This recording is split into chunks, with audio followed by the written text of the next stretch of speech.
जो आत्माएं शरीर छोड़कर बिना दृष्टि लिए चली जाती हैं, बिना दृष्टि पाए चली जाती हैं, हाँ जी, उस आत्मा के ऊपर इसका कुछ प्रभाव होता है?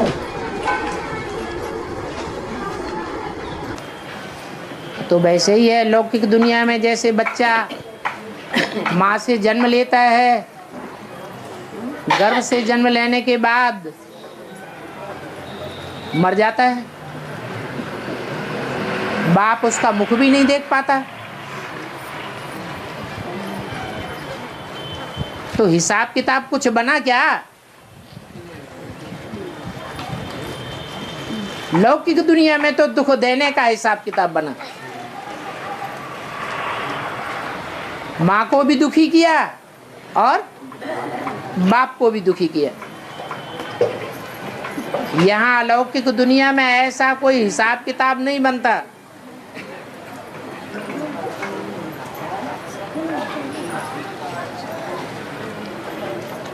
पूर्व जन्म के हिसाब से उस आत्मा का जितना लेना देना था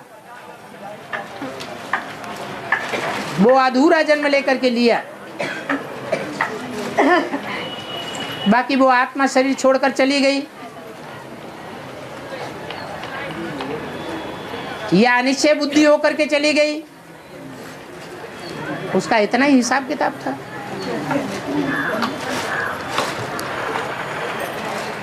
नहीं तो असली बात तो ये है कि एडवांस ज्ञान में आने वाला जो परिपक्व बच्चा होगा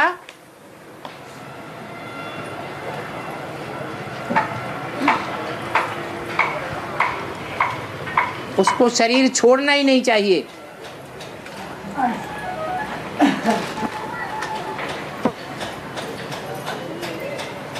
भक्ति मार्ग मुर्दाबाद होना चाहिए, ज्ञान मार्ग जिंदाबाद होना चाहिए।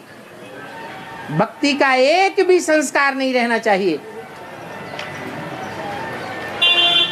अगर भक्ति का कोई संस्कार 100% प्रबल हो जाता है तब शरीर छोड़ना पड़ता है।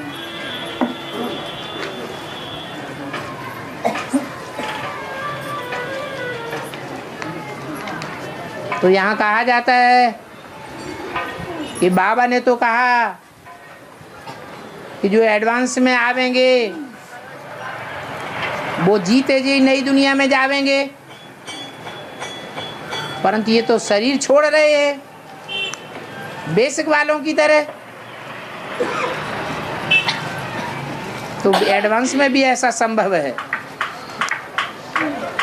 अगर ज्ञान पूरा नहीं उठाते हैं, अधूरा ज्ञान उठाते हैं, भट्टी पूरी सफल नहीं होती है, कहीं न कहीं कोई कमी रह जाती है,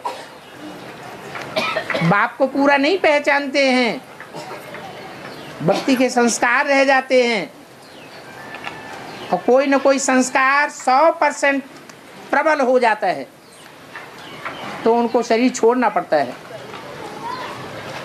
लेकिन इतना पक्का है कि एक बार जो एडवांस में आ जाएगा वो बाप से मिले या न मिले, अगर शरीर छोड़ता है तो अगला जन्म उसे जरूर लेना पड़ेगा शरीर के साथ, और पुरुषार्थ शरीर के द्वारा ही पूरा करके इस शरीर के द्वारा ही नई दुनिया में जाएगा।